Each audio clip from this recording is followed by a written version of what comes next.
क्या देखना है। चलिए, भारत की जलवायु में दोस्तों सबसे पहले हम बात करते हैं कि मानसून शब्द जो है वो किस भाषा से लिया गया है, उसकी उत्पत्ति कहाँ से हुई है।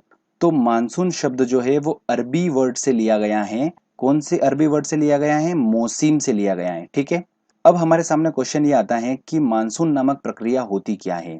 तो इसको आप ऐसे समझिए कि जब भी ऋतु जो होती हैं, आप ऋतु कौन कौन सी देखते हैं, जैसे कि ग्रीष्म ऋतु, शरद ऋतु। तो इन ऋतुओं के कारण हवा की डायरेक्शन में जो परिवर्तन होता है, जो चेंज होता है, उसे ही हम क्या बोलते हैं? मानसून बोलते हैं। और हवा की डायरेक्शन में चेंज किस तरीके से होता है? देखिए, सर्दियों में वायु जो चलती है, जो हवा चलती है, वो चलती है स्थल से समुद्र की ओर। और गर्मियों में कैसे चलती हैं? समुद्र से स्थल की ओर चलती हैं। तो थोड़ा सा ध्यान रखिए, ये जो हवा का डायरेक्शन में चेंज होना किसकी वजह से? ऋतुओं की वजह से। उसे ही हम क्या बोलते हैं? मानसून बोलते हैं या मौसम बोलते हैं। समझ में आ गया दोस्तों? छोटा सा टॉपिक है, हमको खाली हल्का सा समझना है बस ये। चलिए आगे हम बात करते हैं दोस्तों। अब भारत की जलवायु कैसी है? भारत की जलवायु को समझने के लिए थोड़ा सा कंसेप्ट को समझना जरूरी है। तो चलो मैं आपको पहले बता देता हूँ, कुछ इन्फॉर्मेशन बता देता हूँ, फिर आपको आप खुद ही इसका जवाब देंगे कि भारत की जलवायु कैसी है। ठीक है। चलिए, सबसे पहले हमको उष्णकटिबंधीय क्षेत्र को समझना जरूरी है। ठीक है। जैसा कि आप डायग्राम में देख रहे हैं यहाँ पर कि एक मैप दिख रहा है, उसमें आपको तीन रेखा दिख रही है, तीन तीन लाइन दिख रही है। सबसे ऊपर वाली लाइन जो है वो है ट्रॉपिक ऑफ कैंसर, इसे हिंदी में बोला जाता है कर्क रेखा। उसके बाद नीचे वाली डॉट डॉट वाली लाइन है, उसे बोलता है ट्रॉपिक ऑफ कैप्रिकॉन, जिससे बोला जाता है मकर रेखा। और फिर होता है सेंटर में इक्वेटर, इसे बोला जाता है दोस्तों क्या? भूमध्य रेखा। ठीक है। अब थोड़ा सा ध्यान से समझिए इस बात को कि जो कर्क रेखा है वो भारत के बिल्कुल सेंटर से होकर गुजरती हैं। ये जो एरिया दिख रहा है आपको, कर्क रेखा और मकर रेखा के बीच का जो एरिया होता है, इसे क्या बोला जाता है? उष्णकटिबंधित क्षेत्र बोला जाता है। क्या बोला जाता है उसे? उष्णकटिबंधित क्षेत्र बोला जाता है, ट्रॉपिक्स बोला जाता है। ठीक है। एक बात ध्यान रखिए कि जो सूरज होता है, सूरज की जो सबसे ज्यादा ऊर्जा होती है और किरण होती है, वो इस उष्णकटिबंधित क्षेत्र के पे पूरी गिरती हैं। जिस वजह से क्या होता है दोस्तों, ये जो क्षेत्र है, इस क्षेत्र में जनसंख्या भी सबसे ज्यादा मात्रा में पाई जाती है। और आने वाले समय में भी जनसंख्या जो वृद्धि होगी वो इस क्षेत्र में सबसे ज्यादा होगी। ये थोड़ा कंसेप्ट है। Okay friends. अब हम देखते हैं कि अब ये जो एरिया आपको दिख रहा है उष्णकटिबंधीय क्षेत्र, क्या है कि सूरज की सबसे ज्यादा ऊर्जा यहाँ पर गिर रही है, इसलिए ये जो क्षेत्र है ये थोड़ा सा गर्म होता है। ठीक है। और इसमें जो सबसे सेंटर वाली लाइन है भूमध्य रेखा, इसके आसपास अगर कोई देश है और कोई जगह है, तो वहां पर ताप जो होगा सबसे ज्यादा होगा। ठीक है। ताप सबसे ज्यादा होगा तो वहां पर क्या होगा? वर्षा भी सबसे ज्यादा होगी। तो देखा जाएगा, अगर क्वेश्चन पूछा जाता है कि भूमध्य रेखा के पास में अगर कोई जगह है, तो वहां पर ताप ज्यादा होगा, मतलब वहां पर वर्षा भी ज्यादा होगी कंपेरिजन टू अदर। ठीक है। अब दोस्तों डाउट ये था कि भारत की जलवायु कौन सी है। चलिए वापस वहीं चलते हैं क्वेश्चन पे। तो भारत की जलवायु दोस्तों कौन सी है? उष्णकटिबंधित जलवायु है भारत की। कौन सी दोस्तों? उष्णकटिबंधीय जलवायु भारत की है। अब उष्णकटिबंधीय जलवायु क्या होता है, मैं आपको बता देता हूँ। ऐसी जलवायु होती है जिसमें मौसम जो होता है बहुत गर्म होता है और आर्द्र होता है। बिल्कुल सही बात है। मैंने आपको बताया था क्या, भारत जो है वो उष्णकटिबंधित क्षेत्र में पड़ता है। ठीक है। कर्क रेखा और मकर रेखा के बीच में पड़ रहा है बिल्कुल। ठीक है ना। तो वहां पर गर्मी ज्यादा होती है, तो ऑब्वियस सी बात है वहां की जलवायु में भी जो क्या होगा, हल्का हल्का गर्मापन होगा, वहां पर आर्द्र होगी। तो भारत का अधिकतम भाग जो होता है वो उष्णकटिबंधीय क्षेत्र में पड़ता है। जैसे कि देखिए आप, नीचे आपको मैप में दिख रहा होगा, ये जो डार्क वाला एरिया जा रहा है, ये पूरा एरिया है उष्णकटिबंधित एरिया। इसमें देखो भारत का मैक्सिमम पार्ट जो आ रहा है, नीचे वाला हिस्सा, ये पूरा उष्णकटिबंधीय क्षेत्र में आ रहा है। इस वजह से भारत की जलवायु जो है वो कौन सी है? उष्णकटिबंधीय जलवायु है। ये इसका लॉजिकली बिल्कुल सही तरीका है पहचानने का और समझने का। डायरेक्टली आपको मैं याद करा दूंगा कि उष्णकटिबंधीय जलवायु है, तो आपको समझ में नहीं आएगा कि इसका मतलब क्या है। मैंने आपको थोड़ा सा कंसेप्चुअली बताया है कि इसको है क्या एग्जैक्टली में। ये काफी लोगों को डाउट आता है, मुझे भी आता था, बट मैंने इस तरीके से समझा है इस चीज को।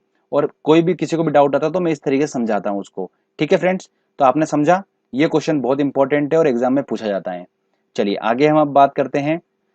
जैसा कि आपको मैप दिख रहा है यहाँ पर, ये मैप जो है इंडिया का मैप है। इसमें से कर्क रेखा होके जाती है, आपको बिल्कुल सबको पता है।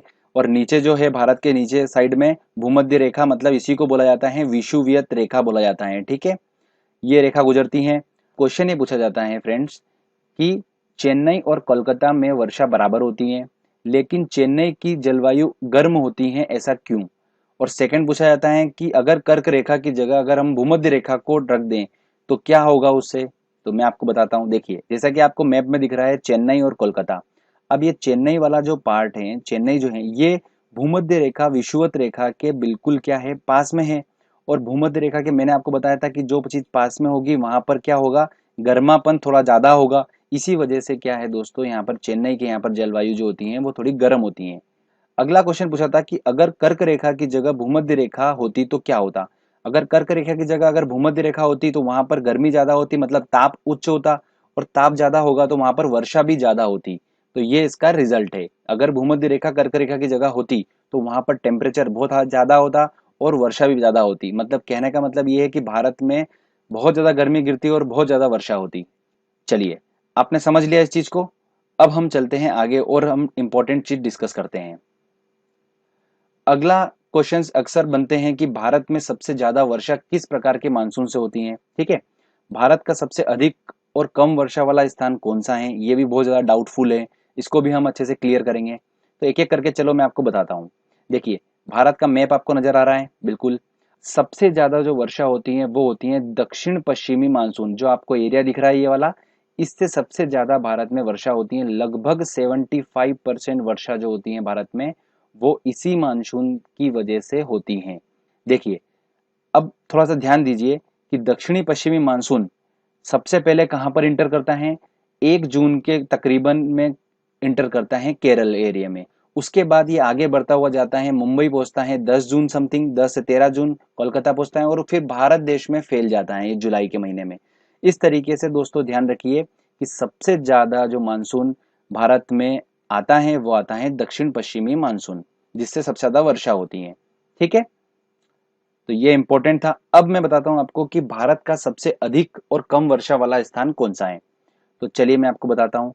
सबसे ज्यादा वर्षा वाला स्थान है भारत में, मेघालय का आता है मौसिनराम। ठीक है, यहाँ पर सबसे ज्यादा वर्षा होती है। इसका कारण पता करते हैं हम।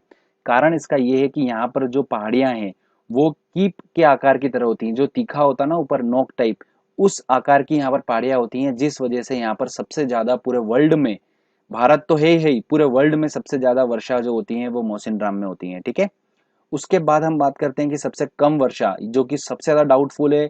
अक्सर लोग कंफ्यूज हो जाते हैं, तो आपका आज कंफ्यूजन दूर करूंगा मैं। सबसे कम वर्षा वाला स्थान जो है दोस्तों वो है लेह। कौन सा है दोस्तों, लेह लद्दाख जो एरिया आता है वहां पर सबसे कम वर्षा होती है। रिकॉर्ड के हिसाब से देखा जाए तो लेह में होती है 109 मिलीमीटर वर्षा हुई थी, जबकि जैसलमेर में हुई थी 208 मिलीमीटर। अक्सर क्वेश्चन में आप जैसलमेर करके आ जाते हैं, जो कि गलत होता है। यूपीपीसीएस में क्वेश्चन पूछे गए हैं ये वाले 2 से 3 बार, तो आप ध्यान रखिए। दोनों चीजें आपको बिल्कुल क्लियर होना चाहिए कि सबसे कम कहाँ पर हो रही है, लेह में, सबसे ज्यादा हो रही है मौसिनराम में। चलिए, आपने समझ लिया अच्छे से। अब हम आगे चलते हैं और डिस्कस करते हैं इंपॉर्टेंट पॉइंट्स। एक एक्सेप्शन है, बहुत इंपॉर्टेंट है, ध्यान रखिए, क्वेश्चंस बिल्कुल बनता है इससे, कि देश के अधिकांश भागों में वर्षा जो होती है वो जून से सितंबर के महीने में होती है, बिल्कुल हम सभी को पता है। पर केवल तमिलनाडु एक ऐसा स्टेट है जहां पर वर्षा जो होती है वो ठंडी के समय में होती है। ठंडी के समय में वर्षा होती है। दक्षिण पश्चिमी मानसून के टाइम पर इसमें तमिलनाडु में बिल्कुल सूखा रहता है, कोई बारिश नहीं होती है। यहाँ पर बारिश होती है ठंडी के समय में, मतलब नवंबर दिसंबर अक्टूबर के महीने में यहाँ पर बारिश होती है। ठीक है, मैं आपको थोड़ा बता देता हूँ। ये भारत मैप पे तमिलनाडु आपको पता है मैप में कहाँ पर पड़ता है। तो यहाँ पर जो वर्षा होती है वो होती है उत्तर पूर्वी मानसून की वजह से। दक्षिण पश्चिम मानसून की वजह से पूरे भारत में वर्षा हो रही थी, हमने देखा मैक्सिमम भारत के पार्ट में वहां से वर्षा होती है। जबकि उत्तर पूर्वी मानसून से सबसे ज्यादा अगर कहीं वर्षा होती है तो वो होती है तमिलनाडु में।